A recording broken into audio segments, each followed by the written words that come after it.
მოგესალმებით მეგობრებო, ვაგრძელებთ სიჩარფის შესწავლას და ვაგრძელებთ მასივების თემას. დღევანდელ გაკვეთილში სურს რომ გესაუბროთ მასივების ინიციალიზების შესახებ. წინა გაკვეთილში სპეციალურად აუარე ამ თემას თავი ავარიდე, იმიტომ რომ უფრო თეორიულ და ფუნდამენტურ საკითხებზე გამემახვილებინა ყურადღება. დღეს კი მოდი შევეხოთ ამ თემას.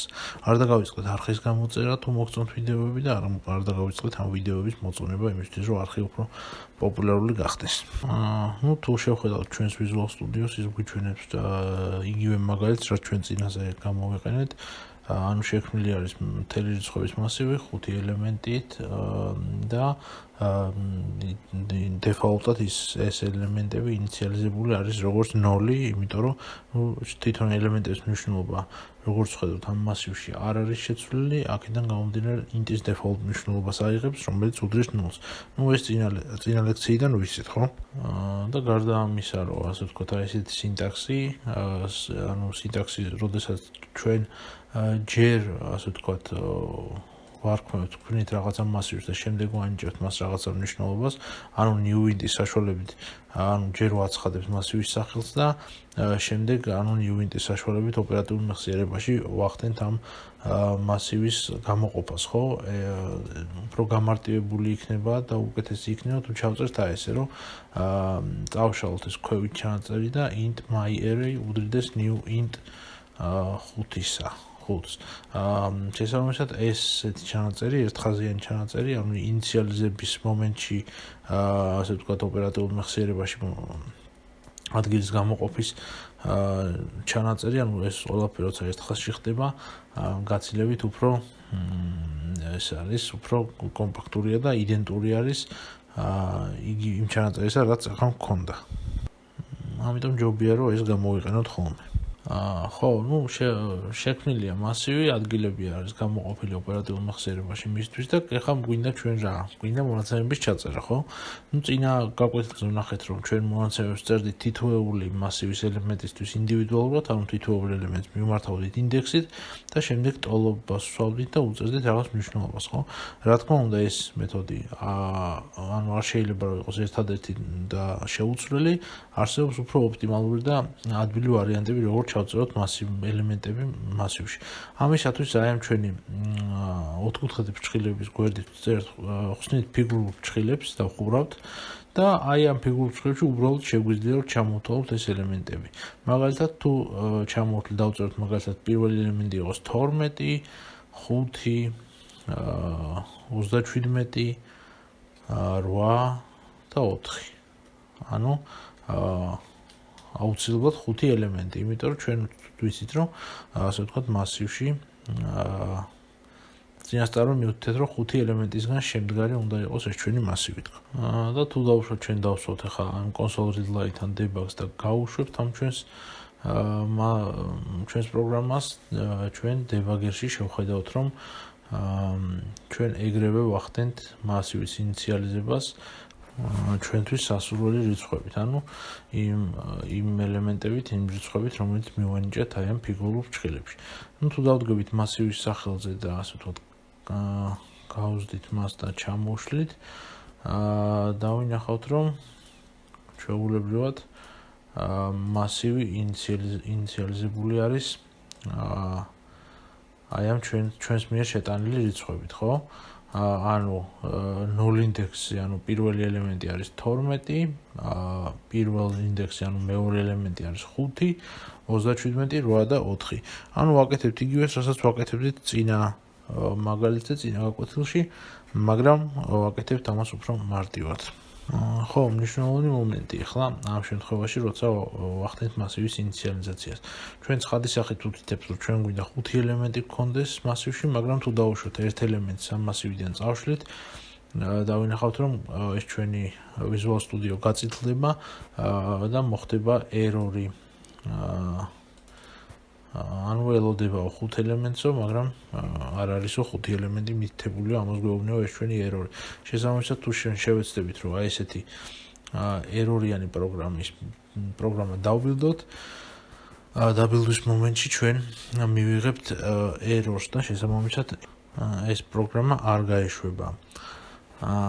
ხო, აქედან გამომდინარე, ზუსტად იმდენი ელემენტი უნდა მივუთითოთ, თუ უთითებთ, რომ ცხადის სახით გვინდა დავუშვოთ 5 ელემენტის ტოლი იყოს ეს მასივი, აუცილებლად 5 ელემენტი უნდა მივუთითოთ აქაც. ანუ რატო ხდება ეს? იმიტომ რომ Visual Studio-ს კომპილერი ჯერ ამოწმებს ასე ვთქვათ, აი ამ ფრჩხილებს, ანუ რაოდენობას, რაც აქ არის მითითებული და შემდეგ აი ამას, ხო? და შესაბამისად ესენი თუ არ ემთხვევა ერთმანეთს, ხდება ერორი. ხო, ეს არც ისე კარგია, ხო? ხდებით ალბათ, რომ წინასწარ გვიწევს მითითება თუ რამდენი ელემენტი უნდა გქონდეს მასივში. შესაბამისად, თუ ჩვენ გვინდა რომ ასე ვთქვათ, აი ამას თავი ავარიდოთ, ავდგეთ და უბრალოდ ეს 5-იანი წავშალოთ.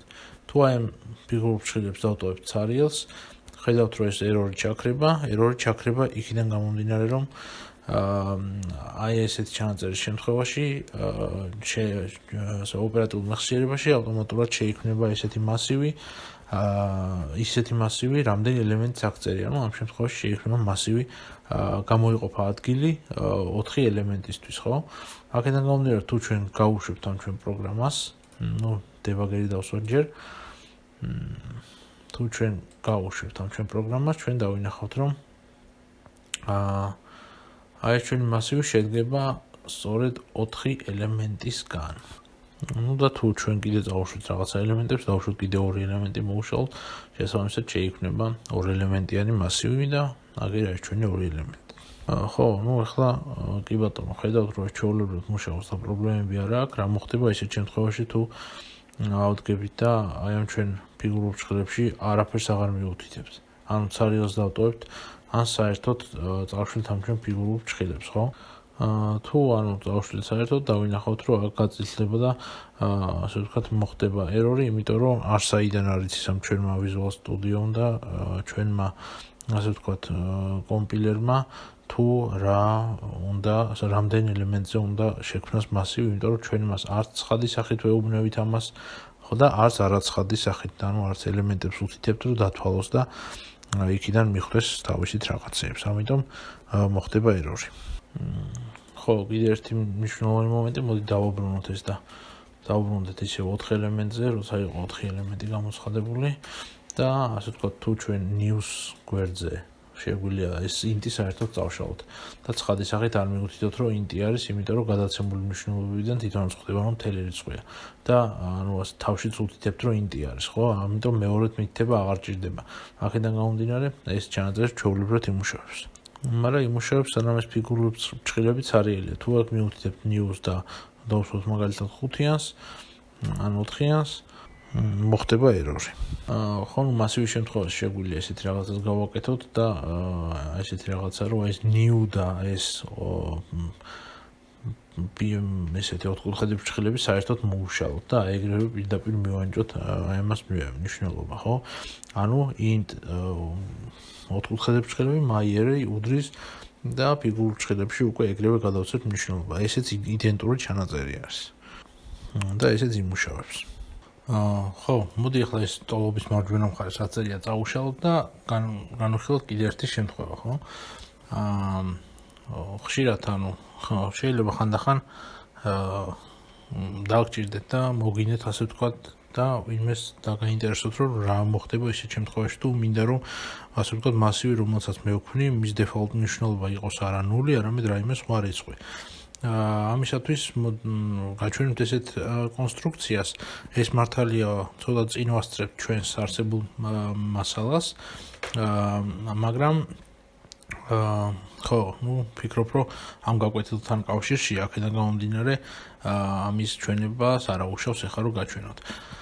ანუ დავწეროთ int 4-კუთხედი ფრჩხილები my-array უდრის და ტოლობის შემდეგ დავწეროთ ესეთი კლასი enumerable. ხო, რა არის ახლა enumerable კლასი და რას აკეთებს და რისთვის გამოიყენება ამაზე, რა თქმა უნდა, დღეს არ ვისაუბრებ, ეს ცალკე ლაპარაკის თემაა და მომავალში ამას დეტალურად შევეხებით, ამიტომ უბრალოდ დავწეროთ enumerable კლასი, დავსვათ წერტილი და გამოვიძახოთ ამ enumerable კლასის მეთოდი repeat.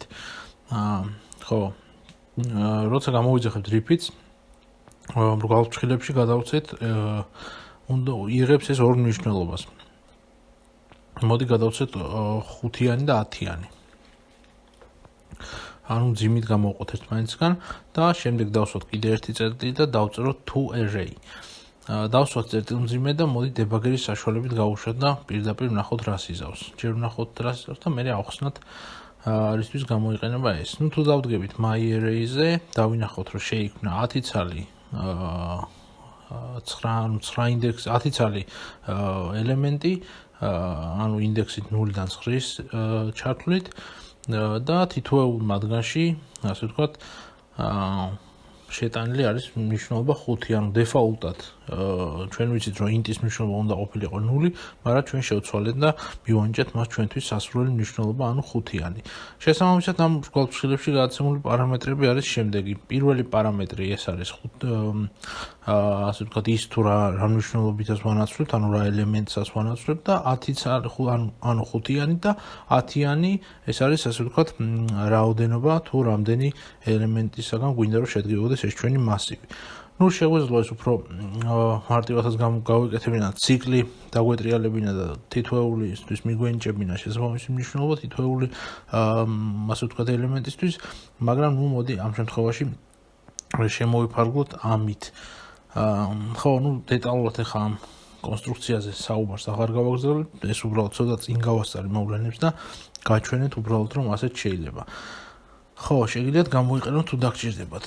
ხო, ნუ რადგან ეს მეთოდი ვნახეთ, ბარემ მოდი ამ enumerable class-ის კიდე ერთი მეთოდიც ვნახოთ და ამით დავამთავროთ. ამ მეთოდს ქვია range, ანუ ეს მეთოდი უბრალოდ გადავაკეთოთ და დავწეროთ range და და მოდი საერთოდ თავიდან დავწეროთ, წავშალოთ და დავწეროთ enumerable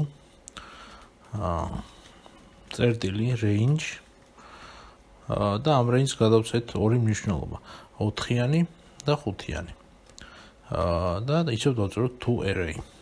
დავსვათ წერტილმძიმე და მოდი ახლა გავუშვათ და ვნახოთ რა შედეგებს მივიღებთ. თუ ჩამოვშლით ამ ჩვენ MyArray-ს, ხედავთ რომ MyArray-ში ჩაწერილი არის 5 ელემენტი, 4, 5, მნიშვნელობით 4, 5, 6, 7, 8. შესაბამისად, ეს პირველი პარამეტრი, რომელსაც აქ გადავცემთ, პასუხისმგებელი არის range-ის პირველ რიცხვად ჩაწერაზე, ხოლო ეს მეორე ელემენტი პასუხისმგებელი არის იმაზე, თუ რამდენი ელემენტი უნდა მოთავსდეს ამ მასივში. თუ ჩვენ აი ამ 5-იანს მაგალითად გადავაკეთებთ 15-ად და გავუშვებთ უკვე ხედავთ რომ უკვე 15 ელემენტიანი მასივი გვაქვს, ხო და შესაბამისად ეს რიცხვებით მიყოლებით იზრდება 4, 5, 6, 7, 8, 9 და ასე შემდეგ. ხო, ნუ ეს ორი მსგავსი მეთოდი იყო და ამიტომ გადავწყვეტე რომ ბარემ მეჩვენებინა. დღეისათვის მოდი დავასრულოთ. ვფიქრობ საინტერესო ლექცია გამოგვივიდა, თუ მოგეწონათ, გამოიწერეთ არხი და ლაიქეთ ვიდეო და რა ვიცი, ვარჯიშეთ, განიხილოთ ხელახლა ეს საკითხები ჩემგან დამოუკიდებლად. დაგემშვიდობებით დღეს და კარგად ბრძანდებოდეთ.